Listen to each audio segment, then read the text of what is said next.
Taktik baru Amerika dilancarkan, sewa jet privat mata-matai Cina di Laut Cina Selatan.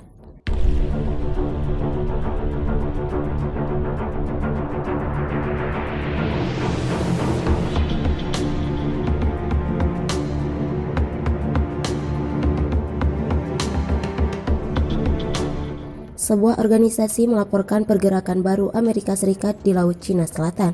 South China Sea Probing Initiative menuding Paman Sam telah menggunakan jet pribadi swasta untuk memantau aktivitas Cina di sejumlah perairan termasuk laut kaya minyak itu.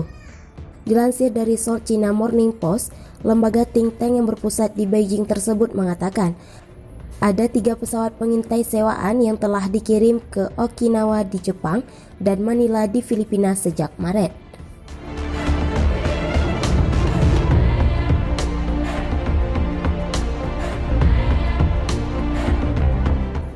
Pesawat-pesawat itu berjenis Tenas Aerospace CL-604 dan Bombardier CL-650. Dalam laporan itu, pesawat Tenas Aerospace CL-604 dilaporkan mendarat di pangkalan udara Kadena di Okinawa pada 30 Maret dan berpatroli di sekitar Laut Cina Timur dan Laut Kuning pada 7 April.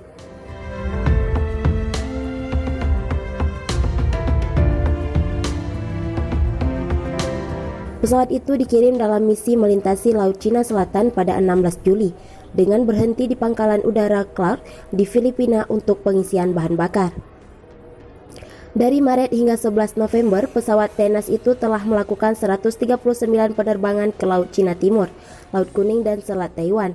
Ada 17 penerbangan ke Laut Cina Selatan, kata lembaga itu dikutip SCMP Jumat 13 November 2020.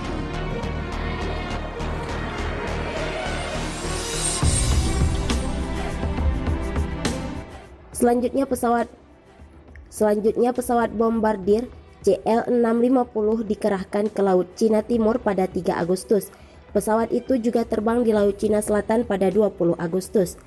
Sementara itu, pesawat pengintai ketiga dari Meta Special Aerospace mendarat di Manila pada 14 Agustus dan juga melakukan misi di dekat wilayah negeri Duterte itu yang disengketakan dengan Cina.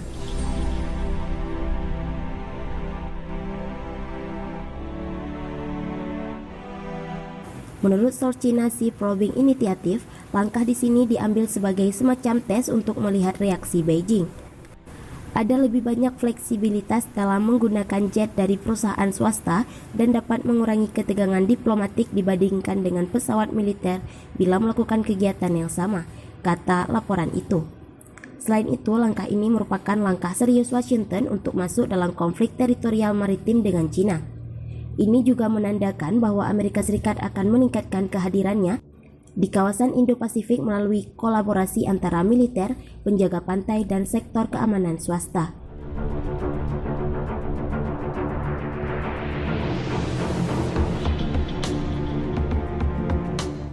Hubungan Amerika Serikat dan Cina masih sangat panas. Meski dalam perhitungan cepat pertahanan Presiden Donald Trump disebut kalah dari Joe Biden, pemimpin dari Partai Republik itu masih melancarkan sejumlah serangan ke Cina.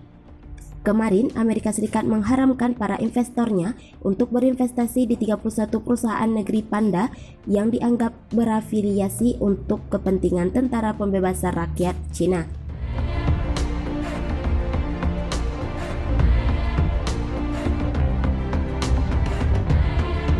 Menteri Luar Negeri Amerika Serikat Mike Pompeo menyebut urusan Amerika Serikat dengan Cina belum tamat.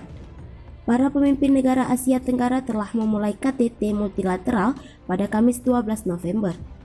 Diharapkan bisa mengatasi ketegangan di Laut Cina Selatan dan menanggani rencana pemulihan ekonomi pasca pandemi di wilayah di mana persaingan Amerika Serikat-Cina telah meningkat.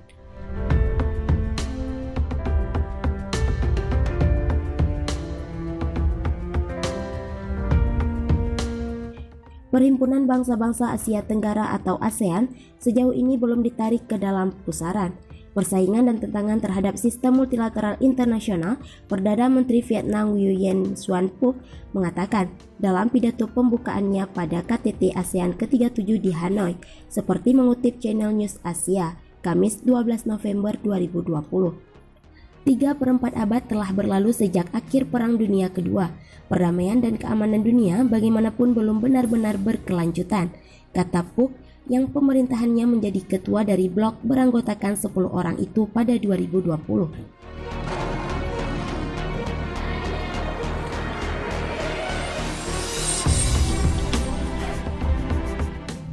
Tahun ini mereka secara khusus berada di bawah ancaman yang lebih besar sebagai akibat dari meningkatnya risiko yang timbul dari perilaku negara yang tidak terduga, persaingan dan perselisihan kekuatan besar, kata Phuc. Agenda puncak KTT adalah ketegangan di Laut Cina Selatan, di mana kapal-kapal Cina telah terlibat dalam kebuntuan berkala dengan kapal-kapal dari Vietnam, Malaysia, dan Indonesia, ketika Beijing berusaha untuk menegaskan klaim teritorialnya di jalur perairan yang disengketakan tersebut.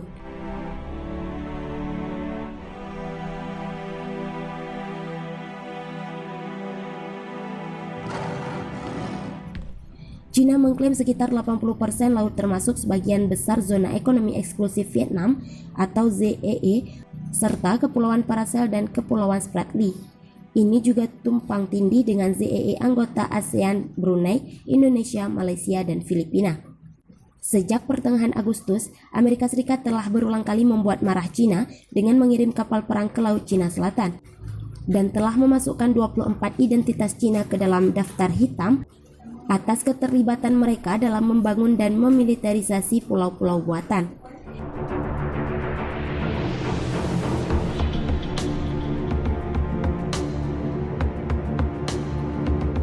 Para pemimpin ASEAN juga diharapkan untuk menandatangani Kemitraan Ekonomi Komprehensif Regional atau RCEP. Kesepakatan itu yang datang pada saat ketegangan atas hasil pemilu Amerika Serikat meninggalkan pertanyaan tentang keterlibatan Washington di kawasan itu, kemungkinan akan memperkuat posisi China lebih kuat sebagai mitra ekonomi dengan Asia Tenggara, Jepang, dan Korea, dan menempatkannya pada posisi yang lebih baik untuk membentuk aturan perdagangan kawasan.